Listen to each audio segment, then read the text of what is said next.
Está começando mais um programa Arena Ibérica, programa do site Lei em Campo, com apoio do Instituto Ibero-Americano de Direito Esportivo. Hoje vamos receber o maior craque do direito esportivo da Venezuela, meu querido amigo doutor Antônio Quinteiro, é sócio do escritório Carreiro e Quinteiro Advogados. Meu querido amigo Antônio Quinteiro, seja muito bem-vindo a este programa, mas este programa não é um programa de entrevista, isso é um jogo, é um partido. Muito obrigado, seja bem-vindo. Muito obrigado, um prazer estar aqui contigo, Luiz, falando um pouquinho, eu vou falar meu portunhol, porque eu esqueço tudo meu português, mas trato de lembrar quando falo com você, né?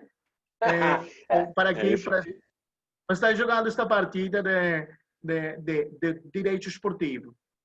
É isso, meu querido. Para quem não sabe, o nosso querido Antônio Quinteiro já esteve no Brasil, conhece o nosso país e fala, sim, o português. Mas é o que eu sempre digo aqui, Quinteiro, o importante é que nós tenhamos essa comunicação, seja com o português, seja com o espanhol, seja com o portunhol, né? Seja bem-vindo, é um prazer para nós recebê-lo aqui. Mas olha só, meu querido, eu queria entender como é que o Antônio, eu queria entender do Quinteiro como é que o Antônio começou a trabalhar com o direito desportivo. Quinteiro, você era esportista, você era um apaixonado. Como é que isso se deu? Como é que isso aconteceu? Eu sou um apaixonado do esporte desde pequenininha, né? Meus pais, elas puseram a mim a praticar muitos esportes. Em Venezuela, o esporte número 1 é o beisebol. Então, elas puseram a mim a praticar beisebol, praticar natação, praticar tênis. E não gostei de nenhum. Pratiquei karate, não gostei. Eu lembro a primeira classe de karate, um garoto foi golpeou a mim muito.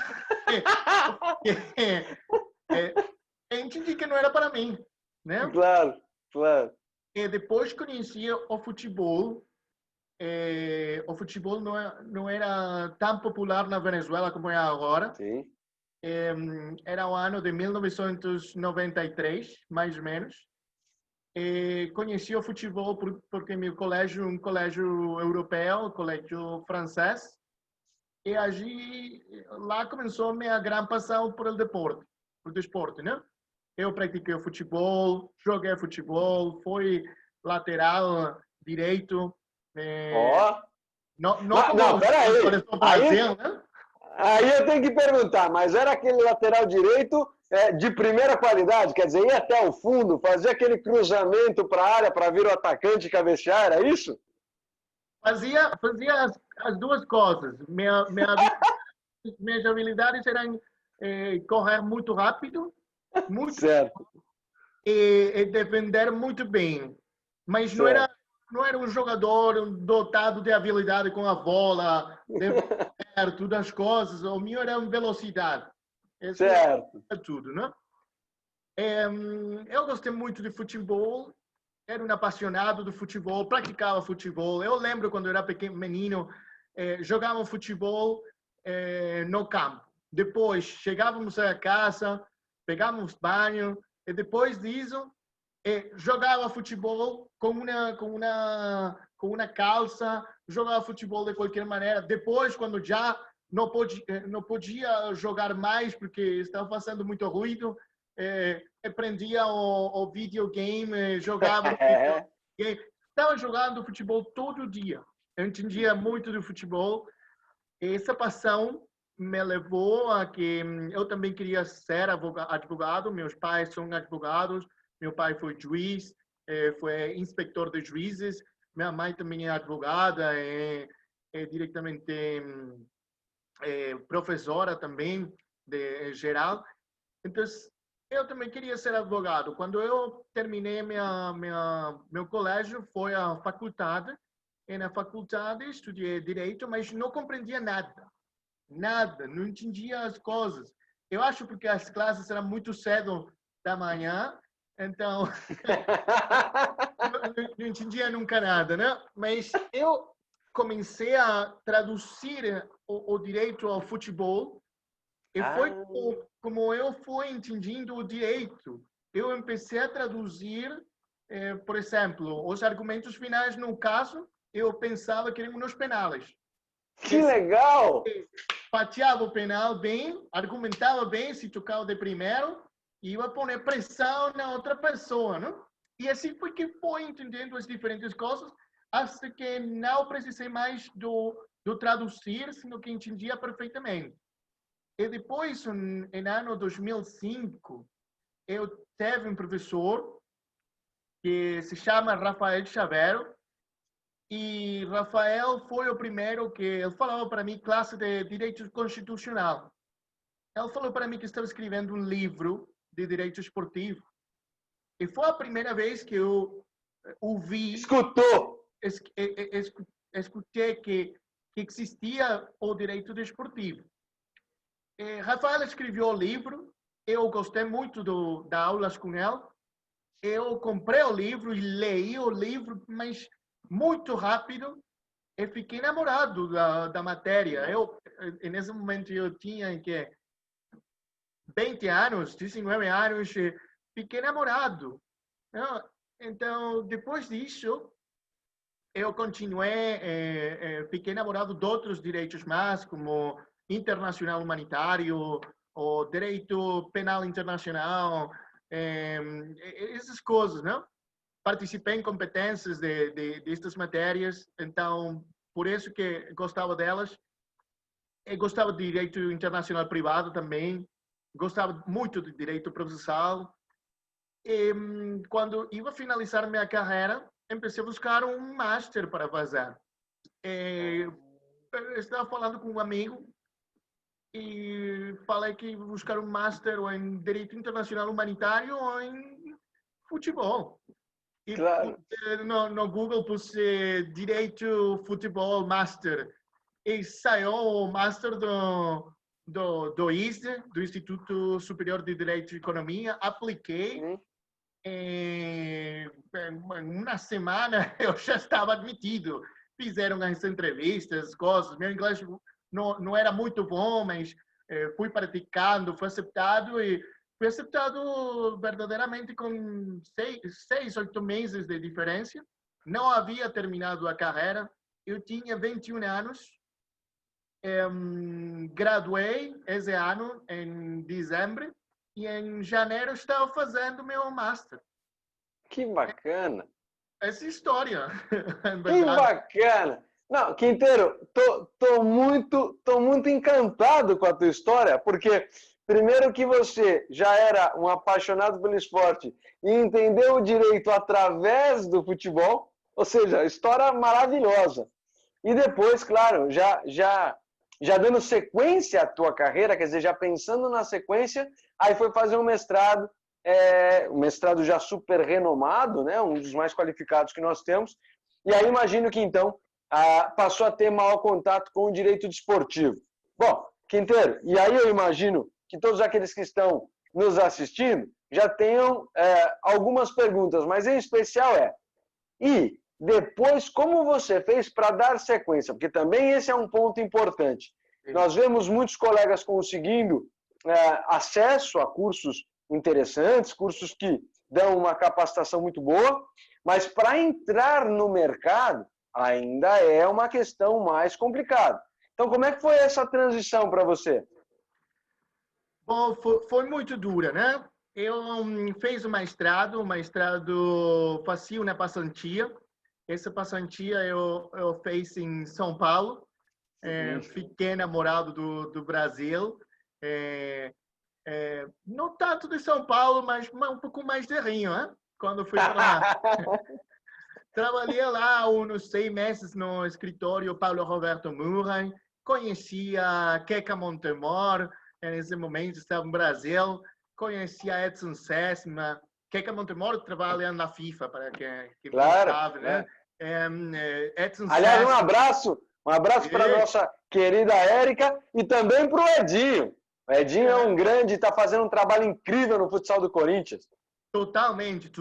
Levantou o futsal do Corinthians, impressionante, né? E também com Alberto Murray, que agora é candidato para o Comitê Olímpico Brasileiro. trabalhei com elas lá, conhecia elas lá, fiquei muito enamorado do trabalho. E depois falei para mim, porque se foi no ano 2008, e o Brasil estava pedindo as Olimpíadas.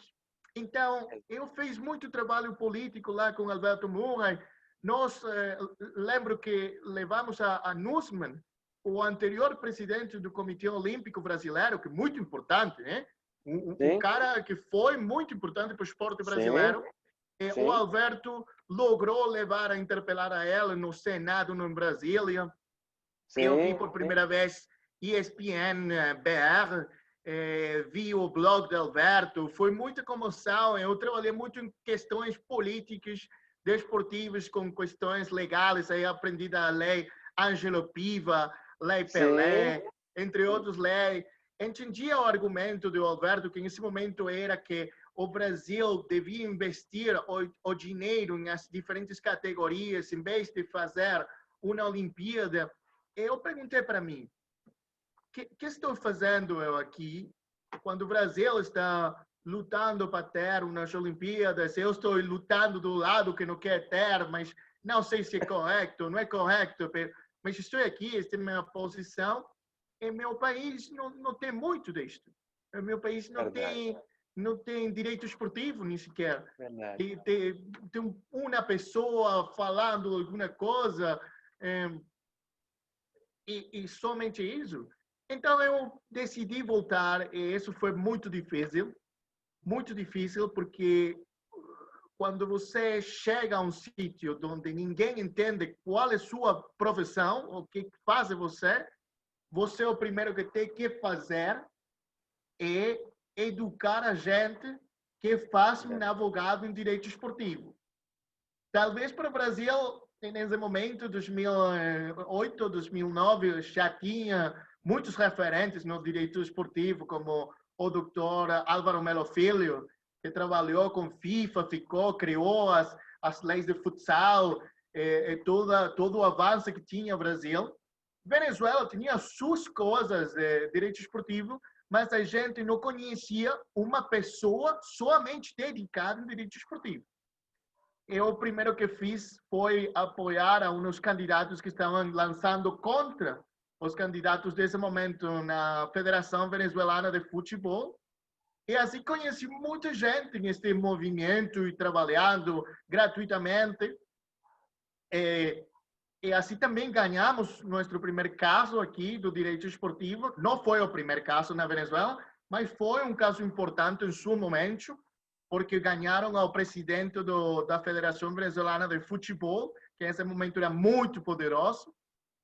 E me fez amigo com uma das pessoas do movimento e fizemos um escritório porque entendimos que as coisas tinham que cambiar no nosso país, que o escritório podia ajudar a melhorar a situação, ganhando casos e demonstrando como deviam fazer as coisas.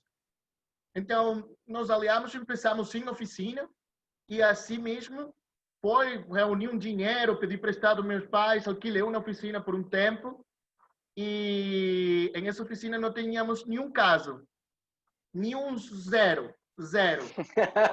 Então, mas meu sócio nesse momento era uma pessoa conhecida em desporto e foi falando para conseguir que seja um caso, e chegavam casos gratuitos. Então, quando chegava um caso gratuito, quando chegava um caso, eu rendia o caso. Então, um dia fazia portado, outro dia fazia os sujetos, outro dia fazia os fatos, outro dia fazia o direito, outro dia fazia o petito. E assim eu tinha 6, 7 dias do trabalho, né? Porque senão eu ia todos os dias para o teto, né? E fazia isto. Ou no tempo livre, eu aprendi a criar páginas web. Eu não estudei para criar páginas web, não tenho nem ideia como se faz uma página web. Eu mesmo criei. Eu mesmo criei um blog. Empecei a escrever, empecei a sacar em Twitter. E a gente começou a ler e entender. Explicava o que fazia um advogado em direito esportivo, contava os casos, explicava o que estava acontecendo na FIFA, em notas, etc, etc. E assim foi crescendo pouco a pouco, até que um clube que nos conhecia da campanha eleitoral, nos contratou e foi Caracas Futebol Clube, nos deu a oportunidade grande para poder trabalhar. E assim fomos ficando mais conhecidos, mais trabalhos, mais involucrados, e assim foi crescendo. Essa é mais ou menos a história. Fazendo palestras também. Claro. Quando a gente Membro do nosso Instituto Ibero-Americano, Quinteiro tem a sua participação super importante dentro do Instituto. Meu querido Quinteiro, que história maravilhosa. Eu só queria te parabenizar e agradecer, porque o nosso direito desportivo na região sul-americana ainda está em ascensão, né? Tem muito ainda a ser feito, mas é por conta desse tipo de trabalho, desse tipo de iniciativa, que nós vamos construir um futuro ainda melhor. Então, parabenizo a você, a todos os parceiros aí que conseguiram lograr êxito nesta caminhada, nessa jornada.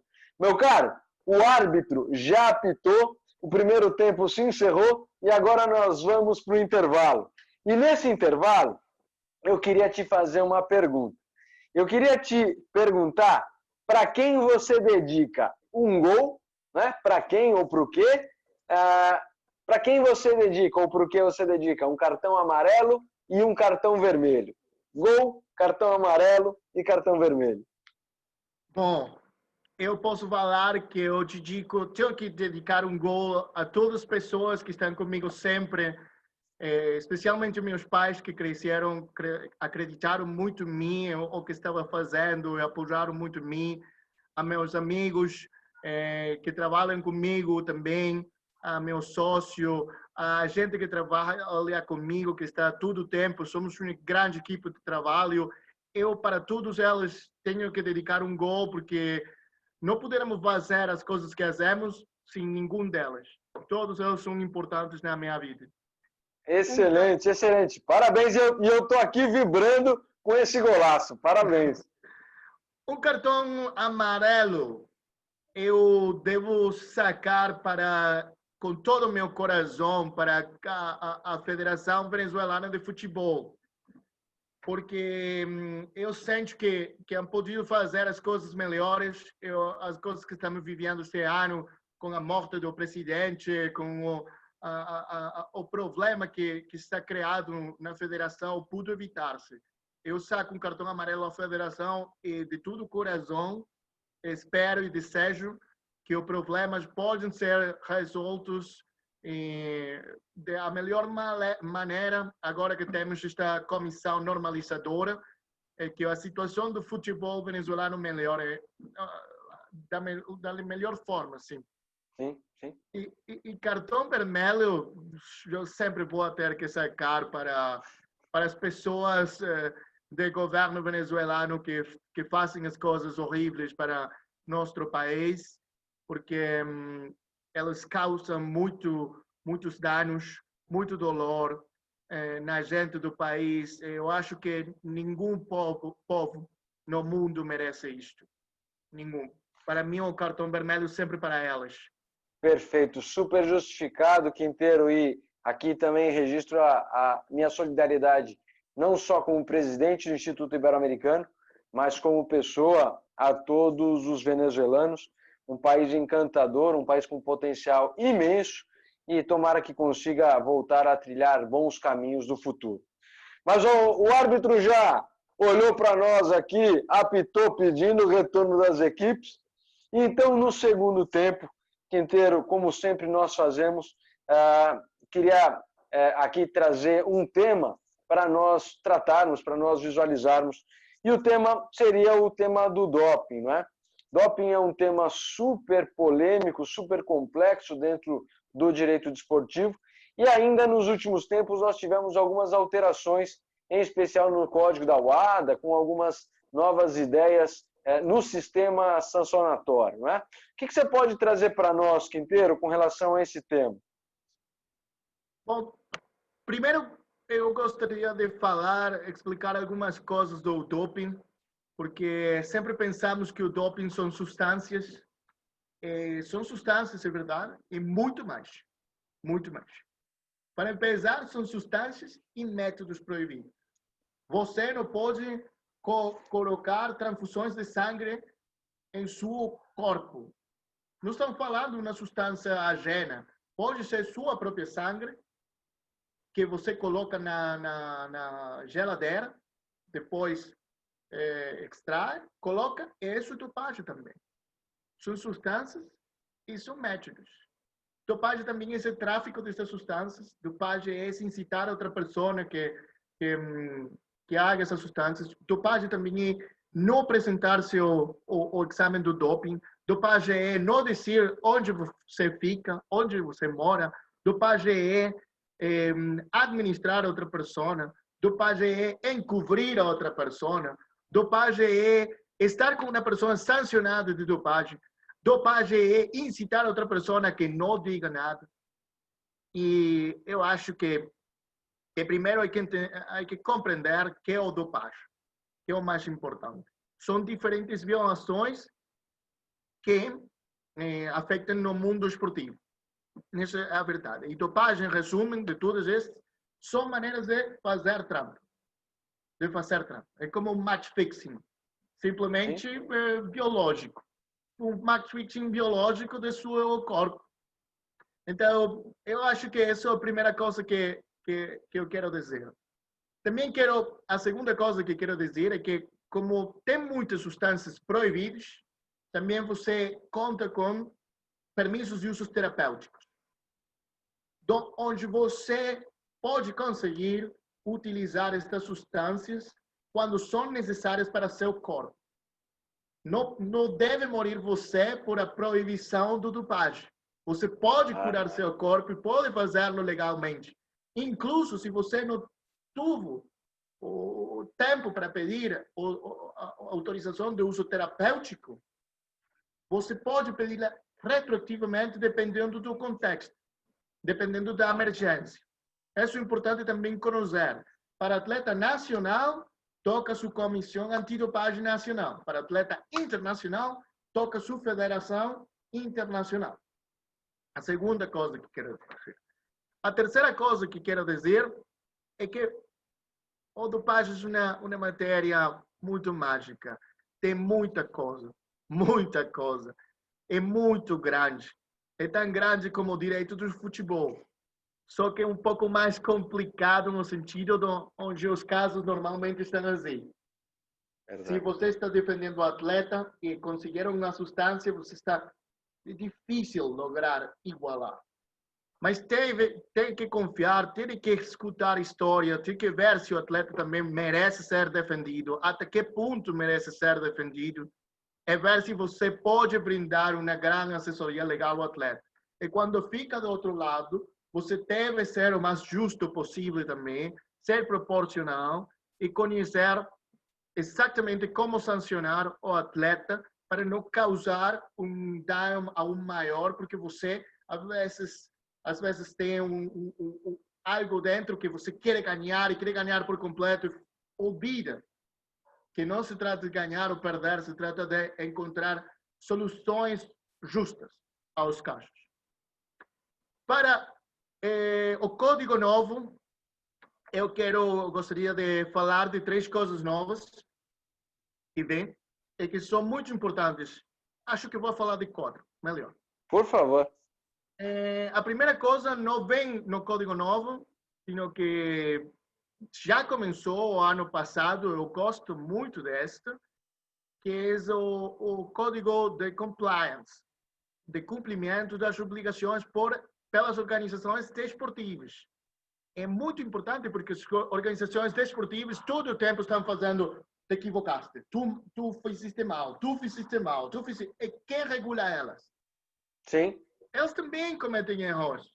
Claro. Então, este estándar de cumprimento que estão aplicando fortemente a Rússia ahorita é muito importante para prever o dopagem do Estado, mas também para prever que as outras obrigações, por exemplo, a obrigação de educação, seja cumprida.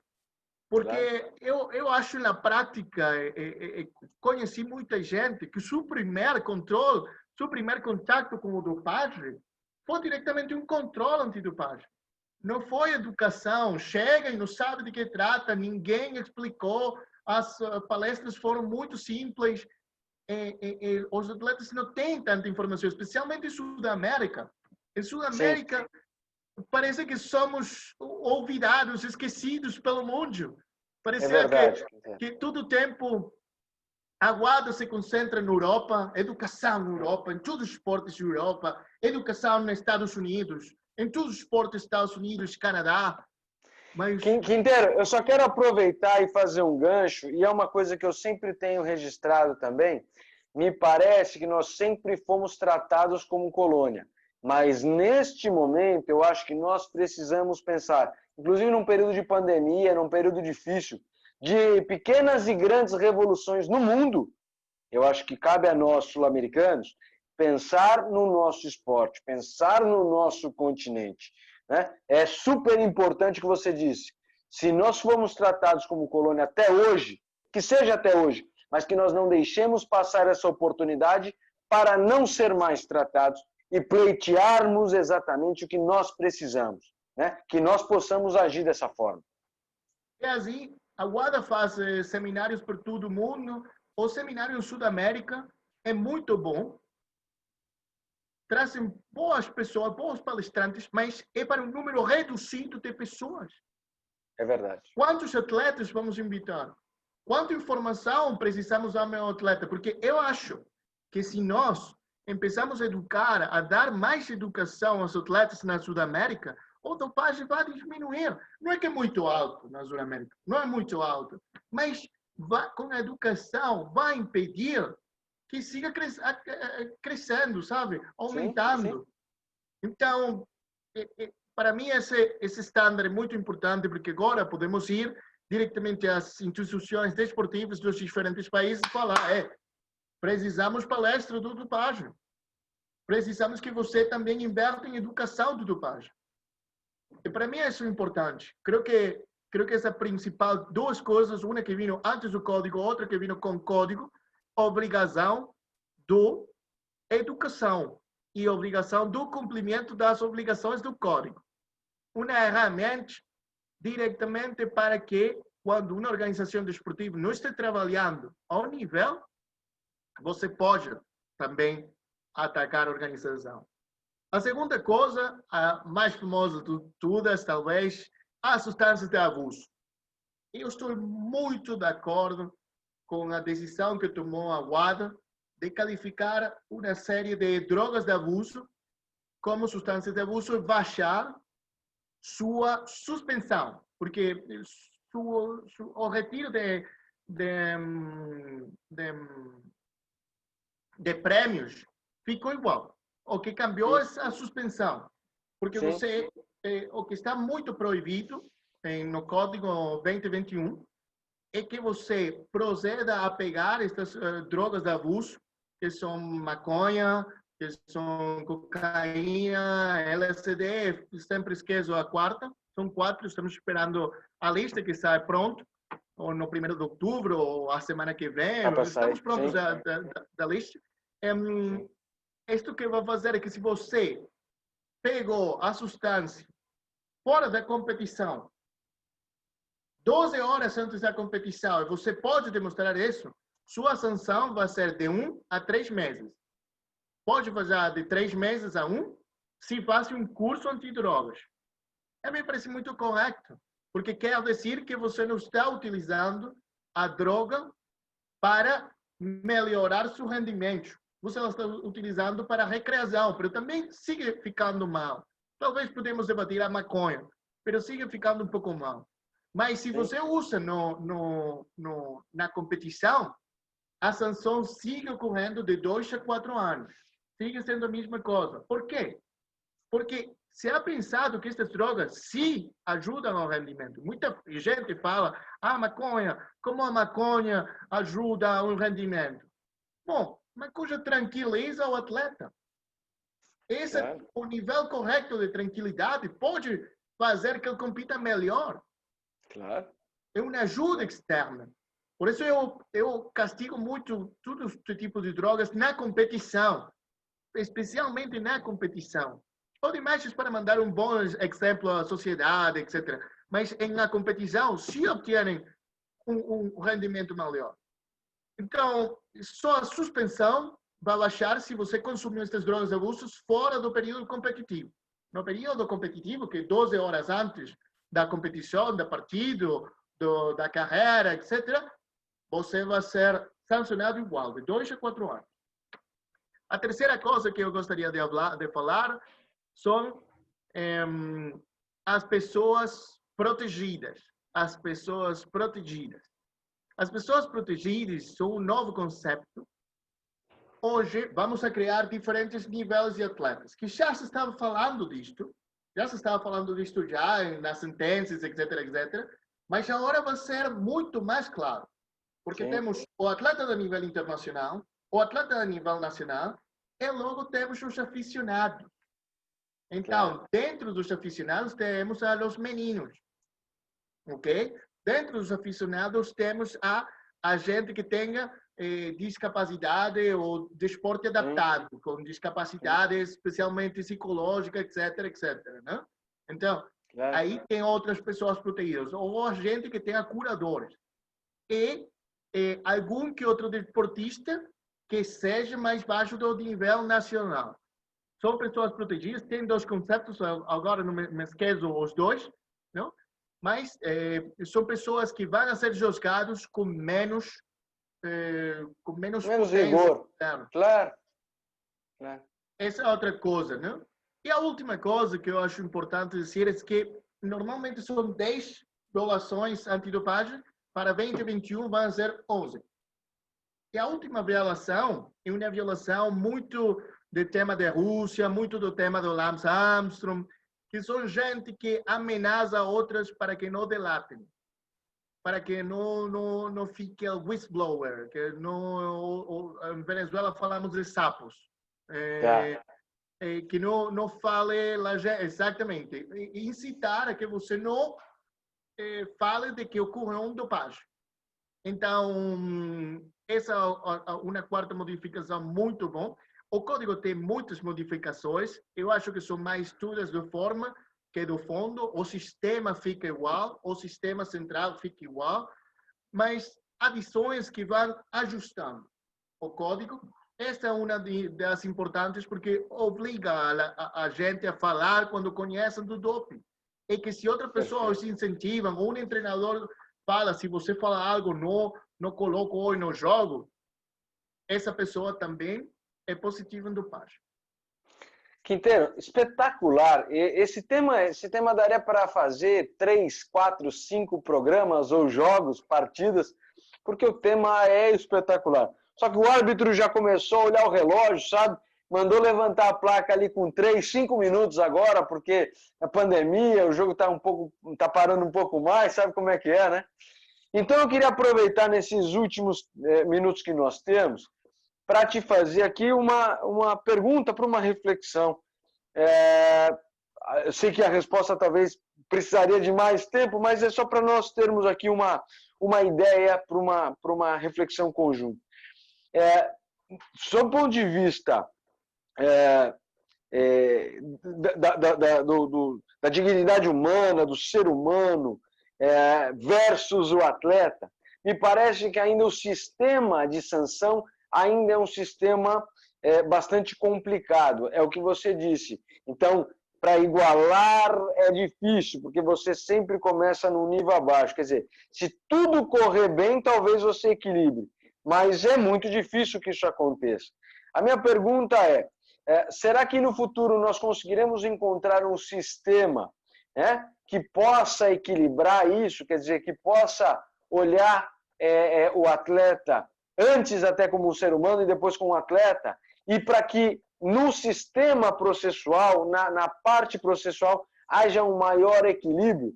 Se nós formos comparar este sistema, inclusive este tipo de processo com outros, me parece que ainda não está num tom razoável. O que você pensa sobre isso? Eu acho que não está em um tom razoável para uma só violação. São 11, não? Sim. São agora 11.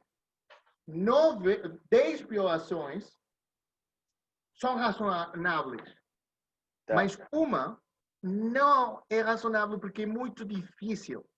É muito difícil. E por que é muito difícil? Porque você começa com a carga da prova em contra. Exatamente. E por que você começa com a carga da prova em contra? Porque outra parte já está provando que a substância está no seu organismo.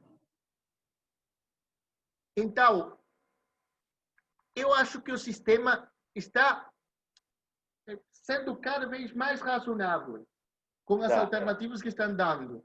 Por exemplo, o que temos que começar a manejar em estes casos onde a substância já está no corpo do atleta, que é o caso mais difícil, porque temos que começar a manejar é que o atleta tem que começar a lembrar que fez. Então, eu acho que os casos, eu trato de recordar, porque para mim os casos são acerca da história. A história é tudo nos casos de dopagem, especialmente quando a substância está dentro do corpo. A história é o mais importante e que você pode provar essa história. Então, o problema está em que muito atleta não lembra como chegou essa substância ao seu organismo. E eu entendo que é difícil. Entendo que é muito difícil. Mas a questão está em poder demonstrar história.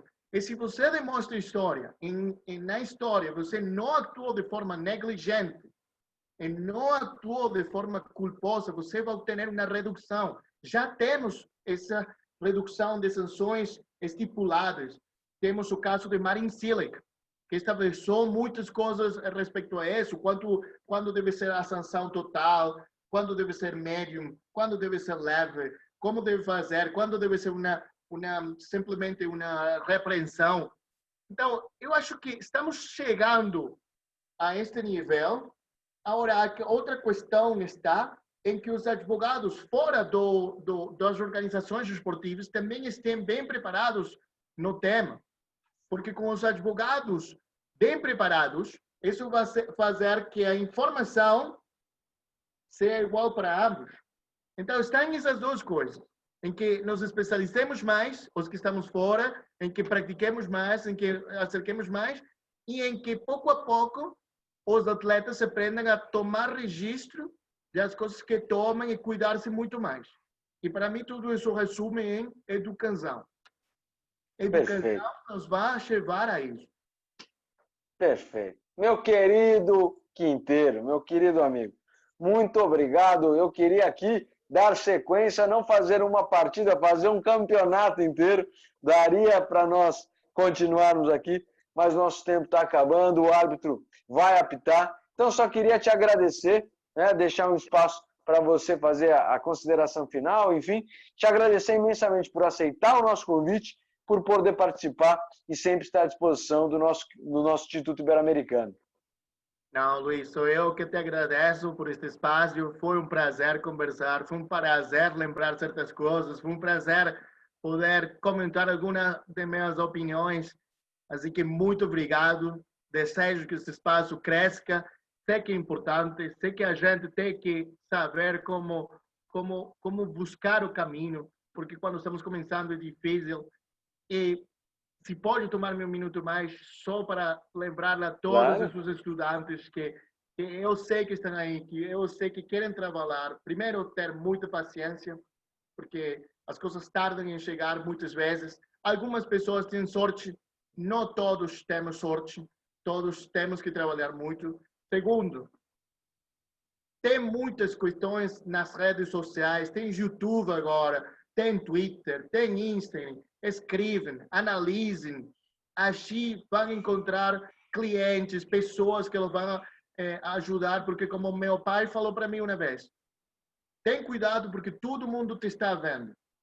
As coisas boas, as coisas ruins.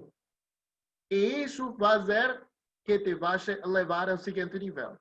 Então, ter paciência e tratar de interactuar publicamente o mais que podem, e vai ir fazendo um caminho, a gente vai lendo, vai ir conhecendo vocês, e vocês vão ir encontrando o seu caminho. Talvez todos queremos futebol, sempre quer futebol, alguma pessoa quer Flamengo, outra pessoa quer Corinthians, outra pessoa quer Real Madrid, Manchester United, Bayern. Mas isso não é o único objetivo, é o único lugar interessante. também tem muitos outros lugares interessantes que eu acho que há espaço para todos, para que todos cresçam, para que todos se desenvolvam. E se você quer chegar a esses sítios, se você trabalha, em algum momento vai chegar. Mas você deve entender que não é imediatamente, sino que o primeiro passo é outro. Isso é o que queria deixar hoje. Um grande abraço, Luiz. Muito obrigado por tudo. E um grande abraço a todos os amigos do Instituto Ibero-Americano do Direito Esportivo. Meu querido Quinteiro, parabéns também pelas dicas. Essas dicas nada mais são do que a experiência de vida. Você disse muito bem, algumas pessoas têm sorte, é verdade, mas eu acredito muito naqueles que constroem a sua própria sorte, como você disse. Constrói a sua sorte com o trabalho. Parabéns, Quinteiro, mais uma vez. Agradeço aí por todo o seu apoio, parabéns por toda a sua trajetória e nós vamos estar juntos sempre. A todos que nos acompanharam, acompanhem sempre o Arena Ibérica. Na próxima semana, na sexta-feira, nós teremos mais um programa. Um grande abraço a todos, até a próxima. Tchau, tchau.